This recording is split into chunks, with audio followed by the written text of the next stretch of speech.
ಕಾರ್ತಿಕ್ ವಿಷಯದಲ್ಲಿ ನಮ್ರತಾಗೆ ಕಿವಿ ಹಿಂಡಿದ Vinay. Big boss ಮನೆಯ ಆಟ ಮುಗಿಯಲು ಇನ್ನು ಕೆಲವೇ ದಿನಗಳು ಬಾಕಿ ಇದೆ.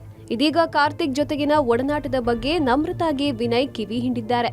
ಯಾರೆಲ್ಲ ನಿನ್ನ ಹೇಗೆ ಯೂಸ್ ಮಾಡ್ಕೊಳ್ತಿದ್ದಾರೆ ಗೊತ್ತಾ ಎಂದಿದ್ದಾರೆ.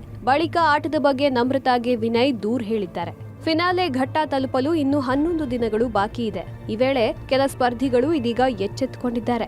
ಈಗ ಅಸಲಿ ಆಟ ಆಡಲು ಶುರು ಮಾಡಿದ್ದಾರೆ. ಹೀಗಿರುವಾಗ ಟಾಸ್ಕ್ ಒಂದರಲ್ಲಿ ಕಾರ್ತಿಕ್ ಗೆದ್ದು ಮನೆಗೆ 1 ಲಕ್ಷ ರೂಪಾಯಿ ಬರುವಂತೆ ಮಾಡಿದ್ದಾರೆ. ಕಾರ್ತಿಕ್ ಕುರಿತು ನಮ್ರತಾ ಬಳಿ ವಿನಯ್ ಕುಟುಕಿದ್ದಾರೆ. ಅರ್ಧ ಜೀವನ ಅಡಿಗೆ ಮನೆಯಲ್ಲಿ ಕಳೆದು ಹೀರೋ ಆಗೋದಕ್ಕೆ ಕಾರ್ತಿಕ್ ಹೊರಟಿದ್ದಾನೆ. ನಾನು ನಿಯತ್ತಾಗಿ ಆಟ ಆಡ್ತೀನಿ ಎಂದು ತೋರ್ಸ್ಕೊಳ್ತಾನೆ.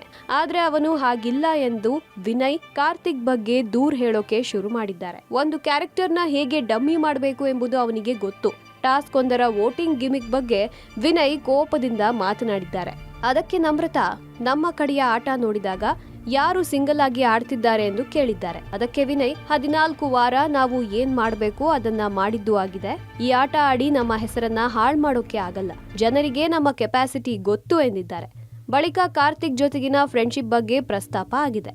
ನಿಮಗೆ ಗೊತ್ತಾಗ್ತಿಲ್ವಾ ಯಾರ್ ಹೇಗೆ ನಿನ್ನನ್ನ ಯೂಸ್ ಮಾಡ್ಕೊಳ್ತಿದ್ದಾರೆ ಅಂತ ಎಂದು ನಮ್ರತಾಗೆ ಪ್ರಶ್ನೆ ಮಾಡಿದ್ದಾರೆ ವಿನಯ್. ನನ್ನ ಕಡೆಯಿಂದ ಯಾವುದೇ ಫೀಲಿಂಗ್ಸ್ ಇಲ್ಲ, ಆ ಕಡೆಯಿಂದ ಕೂಡ ಇಲ್ಲ ಎಂದು ನಮ್ರತಾಗೆ ನಾನು ಮಾತನಾಡೋಕೆ ಹೋದ್ರೆ ತುಂಬಾ ವಿಚಾರಗಳಿವೆ. ಅದಕ್ಕೆ ಇಷ್ಟು ದಿನ ಮಾತನಾಡ್ಲಿಲ್ಲ.